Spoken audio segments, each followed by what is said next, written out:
चलतु आज बनैबा गुड़ आरिसा से मु एठारे 750 ग्राम गुड़ नहीं 750 ग्राम गुड़ को गोटे केजी आउ 2-3 मुठा चाउलर चूना करनियंतु पिठा पूरा परफेक्ट हेबो।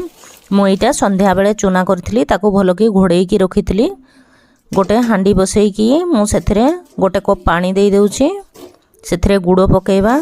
गुड़ को भलो भाबरे पाग करि नेबा। चलंतु चेक करनेबा गुड़ पाग हेलाणी कि नाही। गोटे प्लेट रे किछि पानी नहीं कि सेथिरे किछि गुड़ पकेबा। देखंतो हाथ रे एमिति पूरा उठी जाउछि एवं पूरा चॉकलेट भड़ी एकाठी हेई जाउछि गुड़। एमिति हेले जानिबे जे गुड़ पूरा भलो भाबरे पाग हेई जाइछि। एबे चलंतु चूना पकेबा। गैस रो फ्लेम को पूरा लो रे रखिबे एवं गोटे हाथ रे गोळेबे एवं गोटे हाथ रे एभली अल्प अल्प चूना पकई शीघ्र शीघ्र गोळेई नेबे। चूना अधा गोळेई सारला परे गैस रो फ्लेम को बंद कर देबा एवं चूना को बहुत भलो भाबरे फेंटिबा को पड़िबो। जत्ते भलो फेंटिबे पिठा सेते भलो हबो। 2 चम्मच गाई घी पकेबा एवं आउ टिके भलो भाबरे मिक्स करनेबा। देखंतु पिठारो बैटर एई परी रहिबो। टिके हल्का पतला थिबो। ठंडा हला परे पूरा टाण हे जिवो।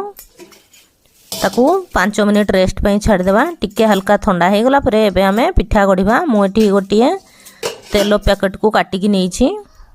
आपण कदली पत्र साहाय्य रे मध्य करि परिबे।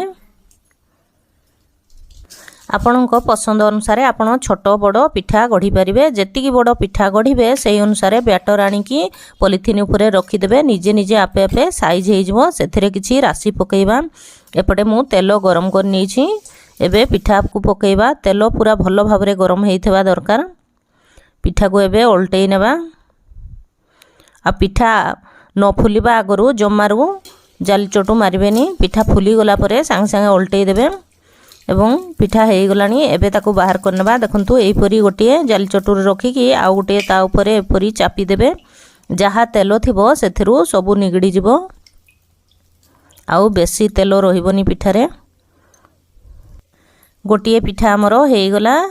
देखंतु एबे एई परी भाबरे सबु पिठा तक गढ़ी नेबा। मु एठी सबु पिठा गढ़ी नेछि। देखंतु पिठा बहुत सुंदर हेइछि। आउ बेसी तेल मध्य पिठारे रहिनी। एही पिठा को आपण घरे रखी की 2 मास पर्यंत खाई परिबे। वीडियोटी जदि भल लागुथाए ताहले गोटे लाइक शेयर एवं कमेंट करंतु। आ जो माने मो चैनल रे नुआ अछंती प्लीज मो चैनल को सब्सक्राइब कर दियंतु। Thanks for watching.